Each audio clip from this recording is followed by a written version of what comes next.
अस्सलाम वालेकुम friends, welcome to ABC academy online learning. आज हम सीखेंगे आकृति અને આલેખ દોરતી વખતે ધ્યાનમાં રાખવાની બાબતો। मतलब जब भी हम आकृति आलेख बनाते हैं तो उस टाइम पे हमें कौन कौन सी बातों का ध्यान रखना चाहिए। तो ऐसी कुल 6 बातें हैं जिसका ध्यान रखना चाहिए। सबसे पहला है आकृति અને આલેખની પ્રકારની પસંદગી અને રજૂઆત। दूसरा है स्पष्टता। तीसरा है निश्चित या ચોક્કસ સ્કેલ માપ। चौथा है બંને ધરી પર વિગતો સ્પષ્ટ દર્શાવવી। पांचवा आंकड़ाकीय माहितीનો स्रोत और छठा है आंकड़ाकीय माहिती गढ़वानी रीत। एक एक करके हम ये 6 के बारे में देखते हैं। 3 मार्क्स में एग्जाम में आपको पूछा जाता है ये क्वेश्चन कि आकृति અને આલેખ દોરતી વખતે कई बाबतों ध्यान में રાખવામાં આવે છે। सबसे पहला है आकृति અને આલેખની पसंदगी, प्रकारनी पसंदगी અને रजूआत।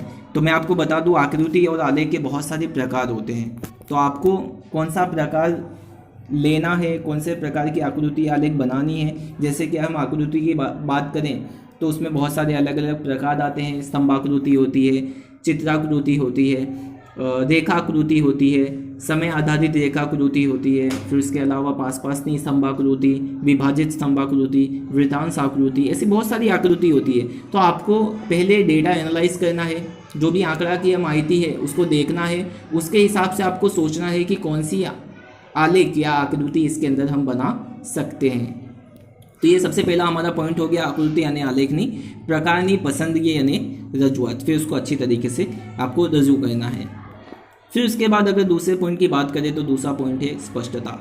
स्पष्टता मतलब हम जो भी चीज़ें बनाते हैं आकृति आलेख में वो स्पष्ट होनी चाहिए, साफ सुथरी होनी चाहिए, देखने में लगना चाहिए कि हाँ आकृति आलेख सही से बनी है, एकदम साफ़ सुथरी होनी चाहिए, कोई भी उसके अंदर गंदगी नहीं होनी चाहिए, जिसकी वजह से जो चेकर्स होते हैं, जो चेक करते हैं आपका पेपर, उसमें उनको अच्छा प्रभाव पड़े, अच्छा इफेक्ट पड़े, इसके लिए वो एकदम साफ़ होनी चाहिए।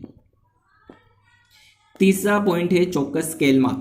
तो जब भी हम आकृति आलेख बनाते हैं तो स्केल माप उसमें बहुत ज़्यादा ज़रूरी होता है। स्केल माप क्या है कि आप जो भी जितनी भी विगत उसके अंदर भर रहे हैं उसमें 2 अक्ष होते हैं। सबसे पहला ये नीचे वाला जो अक्ष होता है वो वाई धरी होता है और ऊपर वाला नीचे वाला एक्स धरी होता है और ऊपर वाला वाई धरी होता है। तो कौन सी धरी पे आपको कौन सी चीज़ें रखनी है और उसका गैप, उसका अंतर कितना रखना है आपको।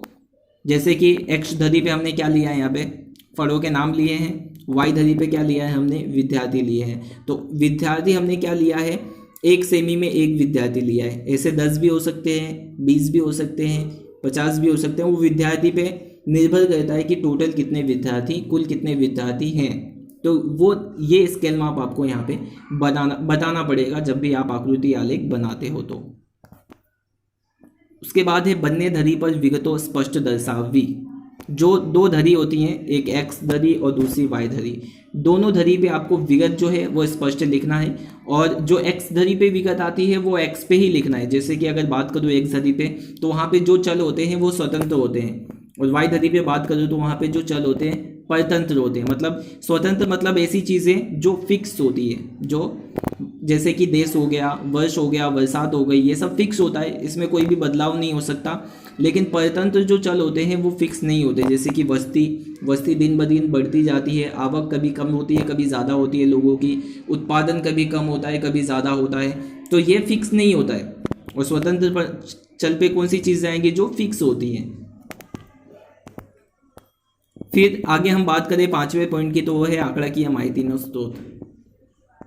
जब भी हम कोई भी माहिती एनालाइज करते हैं, कोई भी आंकड़ाकीय माहिती, तो उसके नीचे की लाइन में, उसके नीचे लास्ट में आपको उसका स्रोत दिया होगा। कोई भी आंकड़ाकीय माहिती अगर आप पढ़ते हैं, उसकी गणना करते हैं, तो नीचे उसका स्रोत दिया जाता है। जैसे कि यहाँ पे गुजरात में अक्षर ज्ञानનું प्रमाण टके में दिया है, यहाँ पे नीचे उसका स्रोत लिया है कि ये आंकड़ा की माहिती कहाँ से ली गई है, गुजरात कहाँ से ली गई है स्रोत, गुजरातનો आर्थिक सामाजिक सर्वे 2011-12 में जो सर्वे हुआ था उस टाइम पे गुजरात के आर्थिक सामाजिक सर्वे के हिसाब से ये डेटा जो है, ये माहिती, आंकड़ा की माहिती ली गई है।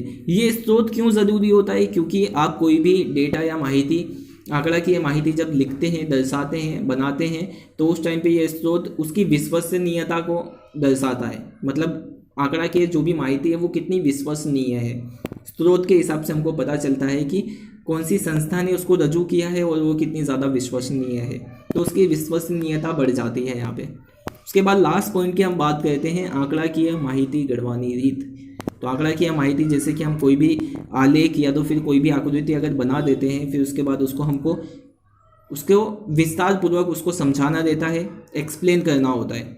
जो हम लिख के करते हैं कि इतने साल में इतना चेंजेस हुआ, ये इतना बदला, इस साल में इतना था, इतना हुआ, तो वो सारी चीज़ें नीचे हमको उसको एनालाइज करना होता है, नीचे उसको हमको विस्तार पूर्वक समझाना होता है।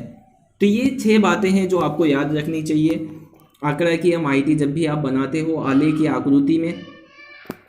और एग्ज़ाम में मोस्ट IMP क्वेश्चन 3 मार्क्स में ये पूछा जाता है, तो आप 6 पॉइंट याद कर दो इसके।